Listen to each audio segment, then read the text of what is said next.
कुकू और चिंकी अभी छोटे ही थे। अपने माँ बाप के मर जाने के बाद वो दोनों भाई बहन अकेले ही रह रहे थे। चिंकी थोड़ी बड़ी थी और कुकू अभी छोटा था, इसीलिए अपने छोटे भाई का पालन पोषण चिंकी ही करती थी। उनके पास एक छोटा सा घर तो था, मगर चिंकी को अकेले घर चलाना बहुत मुश्किल था। चिंकी बहन, आज आप काम से थोड़ी जल्दी घर आ जाना और मुझे नदी पर लेकर जाना। मैं आ जाऊंगी मेरे भाई, और आज मैं अपने भाई को नदी पर सैर करवा कर लाऊंगी। फिर चिंकी अपने काम पर चली जाती है। चिंकी पड़ोस में ही गोरी कव्वी के घर में काम करती थी। चिंकी, मैं अपनी माँ से मिलने जा रही हूँ और तुम सफाई करने के बाद अपने चाचा कालू को खाना दे देना जब वो दोपहर में घर आए। जी मालकिन, आप जाइए, मैं सब कर लूंगी। फिर गोरी कव्वी अपने घर चली जाती है। चिंकी झाड़ू लगाती है और बर्तन धोती है। वो दोपहर तक काम करती है और दोपहर को कालू कौवा भी घर आ जाता है। चिंकी, चिंकी तुम्हारी मालकिन कहाँ है? दिखाई नहीं दे रही। चाचा जी, गोरी मालकिन अपने मायके गई है। वो मुझे बता कर गई थी। मैंने खाना लगा दिया है, आप खाना खा लें। चिंकी, मुझे चाचा क्यों कहती हो? अगर गोरी तुम्हारी मालकिन है तो मैं भी तो मालिक हुआ ना, तो तुम मुझे मालिक कह लिया करो। जी मालिक, जैसे आप कहें। ऐसे कहते हुए जब चिंकी वहाँ से जाने लगती है, तब कालू कौवा चिंकी का पंख पकड़ लेता है। चाचा जी, छोड़ो मुझे। आपने मेरा पंख क्यों पकड़ लिया? फिर चाचा? अच्छा जाओ, तुम नहीं समझोगी। फिर चिंकी अपने काम में लग जाती है। ऐसे चिंकी सब सहती, सब बर्दाश्त करती। वो अपने छोटे भाई के खातिर समाज के सारे दुख सहन करती। शाम को चिंकी पहले ही अपने घर चली जाती है और रास्ते में जाते समय वो रो रही थी और अपनी मम्मा को याद कर रही थी। मगर वो जैसे ही अपने घर पहुंचती है, वो अपने छोटे भाई के सामने हर समय खुश होने का नाटक करती। कुकू, कुकू भाई चले? भूल गई क्या? आज हमें नदी पर जाना था। मैं भूला नहीं हूँ, मैं तो आपका ही इंतजार कर रहा था। फिर चिंकी अपने छोटे भाई को साथ लेकर नदी पर चली जाती है। चिंकी बहन, इस बार आप मेरे जन्मदिन पर क्या गिफ्ट दोगी? जो मेरा भाई मांगेगा मैं वही ला कर दूंगी। तो फिर इस बार मुझे एक कैप ला कर देना। कैप मुझे बहुत पसंद है। ठीक है, मैं ले दूंगी कैप। अपने भाई को मैं सब करूंगी, अपने प्यारे भाई के लिए। मैं अपने भाई की हर खुशी पूरी करूंगी। कुछ समय गुजर जाता है और चिंकी अपने भाई की हर खुशी का ख्याल रखती। चिंकी अपने भाई को जन्मदिन पर कैप लेकर देती और उसे मिठाई खिलाती है। चिंकी, अब तुम छोटी नहीं रही, बड़ी हो गई हो। अब तुम अपनी शादी कर लो। नहीं मालकिन, जब तक मेरे भाई की जिम्मेदारी मुझ पर है, मैं शादी नहीं करूंगी। पहले मैं अपने छोटे भाई की शादी करूंगी और फिर बाद में मैं मेरी करूंगी। ऐसे ही समय गुजरने का पता ही नहीं चलता और कुकू बड़ा हो जाता है। अब चिंकी को अपने भाई की शादी की चिंता थी, लेकिन वो ये नहीं जानती थी कि उसके छोटे भाई ने तो पहले ही किसी चिड़िया को पसंद कर लिया है, जिससे वो हर रोज नदी पर मिलने भी जाता है। कुकू, मैंने अपनी मम्मा से बात कर ली है। अब आप भी अपनी बहन से बात करें। और मम्मा चाहती है कि बस 1-2 दिन में हमारी शादी हो जाए। मैं आज ही अपनी बहना से बात करूंगा। मेरी बहन आपका सुनकर बहुत खुश होगी। कुकू, मैं जानती हूँ कि आपको आपकी बहन ने ही पाल पोस कर बड़ा किया है, मगर जब हमारी शादी हो जाए तो बाद में हम चिंकी की भी शादी कर देंगे। मैं चाहती हूँ कि मैं अपने घर में अकेले ही रहूं।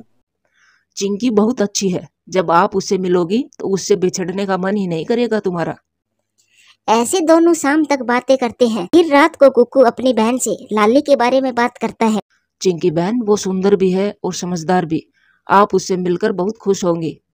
मुझे पता है, मेरे भाई की पसंद अच्छी ही होगी। फिर चिंकी अपने छोटे भाई की शादी उस लाली चिड़िया से कर देती है, जिसे कुकू बहुत पसंद करता था। लाली, जो मैंने कहा है उसे याद रखना। किसी भी तरह घर पर कब्जा करना है और अपने पति को अपने काबू में कर उस चिंकी को घर से निकालना है। फिर ही तुम खुशी खुशी से वहाँ पर रह सकोगी। मम्मा, आप चिंता ना करें, मैं सब कर लूंगी। लाली बहुत सुंदर लग रही थी। चिंकी अपनी भाभी से कहती है, हम दोनों बहनों की तरह रहेंगे, हमेशा एक दूसरे का ध्यान रखेंगे। नहीं नहीं चिंकी दी, मेरी बहन है और वो भी मुझसे छोटी है। आप अपनी शादी करें और अपने घर जाइए। मैं अपने कुकू के साथ खुश रह लूंगी। लाली, आपको क्या पहले ही दिन चिंकी की शादी की चिंता हो गई है? जैसे दी को आपकी शादी की चिंता थी, वैसे ही अब हमें भी दी की शादी की चिंता होगी। इसमें गलत क्या बात है? मुझे पता है भाभी, आप ठीक ही कह रही हैं। चिंकी आज बहुत खुश थी क्योंकि आज एक बड़ा बोझ उसके सर से उतर गया था। मम्मा, आपने मरते समय यही कहा था ना कि मैं अपने भाई को एक माँ की तरह पालूं। मम्मा, मैंने कर दिया। मम्मा, मैंने अपने भाई को पाल पोस कर बड़ा भी किया है और उसकी शादी भी कर दी। चिंकी अपने मम्मा से ऐसे बातें करते करते सो जाती है। कुकू की शादी को अभी 1 महीना ही हुआ था कि लाली अपने पति से कहती है, सुनिए जी, मैं आपसे कुछ कहना चाहती हूँ। बोलो बोलो लाली, क्या कहना चाहती हो? मैं अंडा देने वाली हूँ। ये तो बहुत खुशी की बात है, लेकिन आप इतना उदास क्यों हो? जी, हमारा छोटा सा तो घर है, वहाँ हमारे बच्चे रहेंगे या चिंकी। आज आप घर जाकर चिंकी से बात करें कि वो किसी और पेड़ पर अपना तिनकों का घोंसला बना ले। लाली, चिंकी दी ने मुझे माँ की तरह पाला है, मैं कैसे चिंकी से ये बात कर सकता हूँ? तो फिर आप चुप रहना, मैं बात कर लूंगी। मैं अब और चिंकी के साथ नहीं रह सकती। कुकू खामोश रहता है और फिर जब शाम को चिंकी काम से वापस आती है तो लाली चिंकी से कहती है, चिंकी दी, मैंने आपके भाई से बात कर ली है। क्या बात? भाभी, मुझे भी तो बताइए। आप 1-2 दिनों में अपना तिनकों का अलग घोंसला बना ले। अब मैं अंडा देने वाली हूँ और ये घर छोटा है, अब हम सब मिलकर यहाँ नहीं रह सकते। ये सुनकर चिंकी की आंखों में आंसू आ जाते हैं। वो गिल्ली आंखों के साथ अपने भाई की तरफ देखती है, जो अपना मुंह दूसरी तरफ करते समय कहता है, चिंकी दी, घोंसले बने बनाए भी मिल जाते हैं, मैं कबूतर अंकल से आपको नया घोंसला ला दूंगा। नहीं नहीं भाई, आप खुश रहो क्योंकि मैं आपको खुश देखना चाहती हूँ। 2-4 दिन नहीं, मैं आज ही इस घर से चली जाती हूँ। चिंकी बहुत कुछ कहना चाहती थी। वो अपने भाई से बहुत सारी बातें करना चाहती थी, मगर वो सारे गिले शिकवे, सारे दुख दर्द अपने दिल में लेकर वहां से चली जाती है। आज रात चिंकी एक सूखे पेड़ पर बैठी हुई थी। मम्मा, आपने तो कहा था कि किसी का भी भरोसा नहीं करना। ये समाज बहुत जालिम है। मैंने आपका हर कहना माना। मैं पंख पंख आपके कहने पर उड़ी। मगर मम्मा, आपने ये तो नहीं बताया था कि बड़ा होकर भाई भी इसी समाज का हिस्सा बन जाएगा। दोस्तों, कभी भी बहनें अपने भाई को अपना दुख नहीं कहती। वो दुख तो खुद सह लेती है, मगर अपने भाइयों को कभी दुखी नहीं होने देती। और ना ही वो अपने भाइयों से कुछ लेने आती है। लेने आती है तो बस प्यार और सम्मान। अपनी बहनों से प्यार करें, उनका सम्मान करें। प्यारे दोस्तों, वीडियो अच्छी लगे तो लाइक करें, शेयर करें, कमेंट्स करें और हाँ, चैनल को सब्सक्राइब करें। टूनी चिड़िया सुबह सुबह ही दाने की खोज में गई थी। चिड़िया को दाना जल्दी ही मिल गया था, मगर आज वो अपनी बेटी के लिए मीठा फल भी लेकर जाना चाहती थी। चिड़िया अपना दाना लिए एक बड़े पेड़ पर बैठी हुई थी। दाने के साथ साथ अगर मैं फल भी लेकर जाऊं तो मेरी चिंकी बेटी बहुत खुश हो जाएगी। अपनी बेटी को खुश करने के लिए माँ चिड़िया फिर से उड़ती है। चिड़िया उड़ते उड़ते इंसानों की बस्ती के पास चली जाती है। वहाँ पर एक आम का पेड़ था। चिड़िया एक आम लेने के लिए वहाँ बैठ जाती है। आम तो मेरी चिंकी को बहुत पसंद है। मैं खिलाता हूँ तेरी बेटी को आम। ऐसा कहते हुए वो जालिम शिकारी एक पत्थर चिड़िया की तरफ जोर से फेंकता है। पत्थर सीधा चिड़िया के सर पर लगता है। खून बहने लगता है। चिड़िया चकरा जाती है और गिर जाती है। गिर जा, अबे नीचे गिर जा। उस चिड़िया के सामने उसकी बेटी की तस्वीर आ रही थी। वो अपनी बेटी के बारे में सोचकर हिम्मत करके वहां से उड़ती है। वो चकराती हुई, लड़खड़ाती हुई किसी तरीके से अपने घर पहुंच जाती है। अपनी माँ के चोट लगी देख चिंकी रोने लग जाती है। मम्मा, मम्मा क्या हुआ? मम्मा, आपको क्या हुआ? आपके सर में चोट कैसे लगी? मैंने बहुत नुकसान कर दिया था इंसान का बेटा। मैंने एक आम तोड़ लिया था। उसने तो एक आम के बदले मेरी जिंदगी ही छीन ली। आपको कुछ नहीं होगा मम्मा, मैं अभी उल्लू बैग जी को बुलाकर लाती हूँ। नहीं नहीं बेटी, मेरे पास अब ज्यादा समय नहीं है। मैं यहाँ पर भी बड़ी मुश्किल से आई हूँ। चिंकी बेटी, एक कागज और पेन लेकर आओ। चिंकी कागज और पेन ले आती है और टूनी चिड़िया एक चिट्ठी लिखती है। मम्मा, आप इसमें क्या लिख रही हो? बेटी, मेरे जाने के बाद तुम पहाड़ों वाले जंगल चली जाना। वहां जाकर अपने कबूतर अंकल को ये चिट्ठी दे देना। वहां पर कालू अंकल और मिठू अंकल भी रहते हैं। वो सब आपकी रक्षा करेंगे। मेरा बचपन उन सब के साथ ही गुजरा है। वो सब तुमसे बहुत प्यार करेंगे। ऐसा कहते हुए मम्मा चिड़िया एक लंबी सांस लेती है और फिर मर जाती है। चिंकी अभी छोटी थी, लेकिन उसके दुख बड़े थे। वो अभी उन दुखों का मुकाबला करने में समर्थ नहीं थी। इसीलिए चिंकी अपनी मम्मा की अलमारी से कुछ जरूरी सामान लेती है और चिट्ठी लेकर उड़ती है। वो शाम होने से पहले पहले पहाड़ों वाले जंगल में पहुंच जाना चाहती थी, मगर रास्ते में उसे प्यास लगती है और वो पानी पीने के लिए नदी पर रुकती है। वो नदी से ठंडा पानी पी लेती है। वहाँ बैठी एक बूढ़ी चिड़िया चिंकी से पूछती है, अरे बेटी, इतनी गर्मी में आप अकेले कहाँ जा रही हो? चिंकी उस चिड़िया की बात सुनते ही रोने लग जाती है और कहती है, मेरी मम्मा को आज एक इंसान ने मार दिया। मम्मा ने ये चिट्ठी अपने दोस्तों के नाम लिखी है और मुझे उनके पास भेजा है। ये इंसान बहुत जालिम होता है। इंसान क्या जाने कि हम पक्षियों के दुख भी इंसानों की तरह ही होते हैं। खुशियों भरा परिवार उजाड़ देते हैं ये जालिम इंसान। बेटी, माँ के सिवाय कोई भी अपना नहीं होता, ना अपना और ना ही बेगाना। एक माँ ही अपने बच्चों को पाल सकती है और कोई दूसरा नहीं। ऐसा कहकर वो चिड़िया वहां से चली जाती है और चिंकी भी अपना रास्ता पकड़ लेती है। वो दूसरे जंगल में पहुंच जाती है। पेड़ पर बैठे एक कौवों के जोड़े के पास जाकर चिंकी रुकती है। अंकल, अंकल, क्या ये पहाड़ों वाला जंगल है? हाँ हाँ छोटी चिड़िया, ये पहाड़ों वाला ही जंगल है। यहाँ पर कबूतर अंकल का घर कहाँ पर है? वो सामने देखो, उस बड़े पेड़ के पीछे है कबूतर का घर। फिर चिंकी वहां से चली जाती है। कालू जी, मुझे तो ये चिड़िया टूनी चिड़िया की बेटी लग रही है। बहुत परेशान दिख रही थी। उसके साथ तो उसकी माँ भी नहीं थी, ऐसा लग रहा है। ये इस जंगल में किसी के पास रहने आई है। चल चल, जल्दी से घर चले जाएं, कहीं हमारे ही गले ना पड़ जाए ये। फिर कौवा और कौवी अपने घर चले जाते हैं। कबूतर अपने घर के बाहर बैठा था। चिंकी भी वहां पहुंच जाती है। कबूतर अंकल, ये चिट्ठी मेरी मम्मा ने आपके लिए लिखी है। तुम टुन्नी चिड़िया की बेटी हो ना? हाँ अंकल, मैं टूनी चिड़िया की बेटी हूँ। फिर रोकी कबूतर चिट्ठी पढ़ने लगता है। मेरे दोस्त कबूतर, कालू कौवे और मिठू, मेरी बेटी की रक्षा करना। ये अभी छोटी है, इसे जीने के तौर तरीके सिखा देना।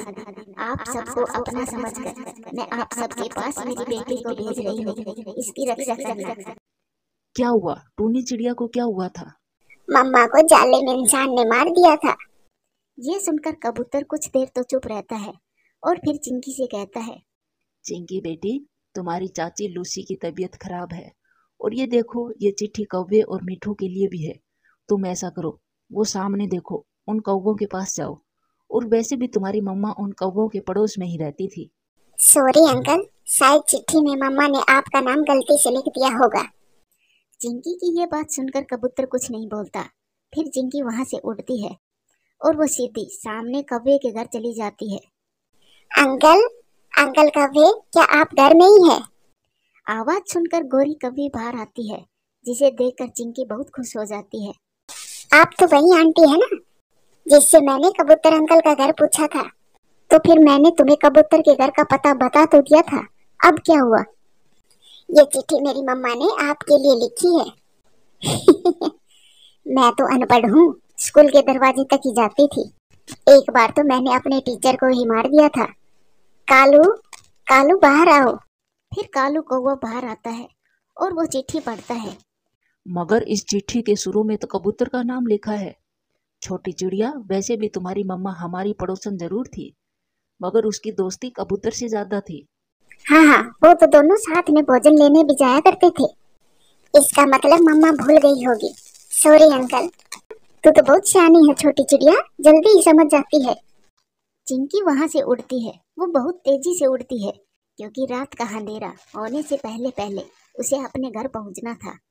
रात को चिंकी अपने घर के बाहर बैठकर चांद की तरफ देखकर रो रही थी और अपनी माँ से बातें कर रही थी। मम्मा शायद आप भूल गई थी कि माँ के सिवाय कोई भी किसी का नहीं होता, कोई किसी गैर की मदद नहीं करता। मम्मा, मैं अपने घर में ही खुश हूँ। मैं सब सीख लूंगी, मैं सब कर लूंगी। मम्मा, अब मैं छोटी नहीं हूँ। आपके जाने के बाद मैं बड़ी हो गई। मम्मा, समय मुझे सब कुछ सिखा देगा। आपकी बेटी कमजोर नहीं है। आपकी बेटी बिल्कुल भी कमजोर नहीं है। मम्मा, मैं सब कर लूंगी। फिर वो चिड़िया अपनी माँ के बिना जीना सीख लेती है। मेरे दोस्तों, माँ बाप के सिवा कोई भी अपना सगा नहीं होता। वीडियो अच्छी लगे तो लाइक करें, शेयर करें, कमेंट्स करें और हाँ, चैनल को सब्सक्राइब करें। वो कौवों का जोड़ा बहुत ही लालची और कामचोर था। कालू जी, मैंने तो अपना भोजन खा लिया है, अब आप भी खा लो। गोरी, मेरे हिस्से का भोजन रख दो, मैं सुबह उठकर खा लूंगा और फिर भोजन लेने जाऊंगा। कालू कौवा अपनी पत्नी गोरी कौवी से ऐसा कहता है और फिर दोनों पति पत्नी सो जाते हैं। सुबह हो जाती है। गोरी कौवी कालू कौवे से पहले उठ जाती है। मैं ये कालू जी के हिस्से का भोजन खा लेती हूँ। कालू जी तो जंगल में दाना ढूंढकर भी खा लेंगे। ऐसा सोचकर गोरी कौवी कालू कौवे का हिस्से का भी फल खा लेती है। कुछ देर के बाद कालू कौवा भी उठ जाता है। मेरा भोजन कहाँ है गोरी? वो कालू जी, मुझे भूख बहुत जोरों की लगी थी, मैंने आपका भी भोजन खा लिया है। खा लिया है? इसका क्या मतलब है? मुझे भी तो भूख लगी है। तेरा पेट तो कुआं है जो कभी भी नहीं भरता। हर समय मुंह को चलाती रहती हो, अपना भी खा लेती हो और मेरे हिस्से का भी खा जाती हो। वाह जी वाह, शक्ल देखिए अपनी बूढ़े। जंगल के सभी पति पक्षी अपनी पत्नियों के लिए भोजन लेकर आते हैं और एक तुम हो जो मुझे खाता हुआ भी नहीं देख सकते। अच्छा, अगर मैं बूढ़ा हूँ तो तुम कौन सी जवान हो? तेरे पंख भी तो सफेद होने लगे हैं। ऐसा कहते हुए कालू कौवा घर से निकल जाता है। गोरी कौवी नदी के पास एक पेड़ पर बैठी हुई थी। नदी के पास ही एक कबूतर और कबूतरी बैठे हुए थे। लूसी, तुम बहुत अच्छी हो, तुम बहुत समझदार हो, तुम मेरा कितना ख्याल रखती हो। तुम्हें पाकर मेरा जीवन आनंदमय हो गया है। लूसी, देखो मैं तुम्हारे लिए क्या लाया हूँ, सेव। ये सेव तुम खा लो। नहीं नहीं जी, मेरा पेट भर गया है, ये आप ही खा लो। गोरी कौवी कबूतर और लूसी कबूतरी को प्यार से बातें करता देखकर जल भुन जाती है। एक मेरा पति है कालू, जो कभी भी मुझसे प्यार से बात तक नहीं करता, और एक ये कबूतर है जिसकी ना शकल ना ही सूरत, फिर भी दोनों कितने प्यार से रहते हैं। रोकी जी, मैं घर जा रही हूँ, आप भी घर जल्दी आ जाना, और हाँ, आते समय मेरे लिए लाल रंग की लिपस्टिक लेकर आना।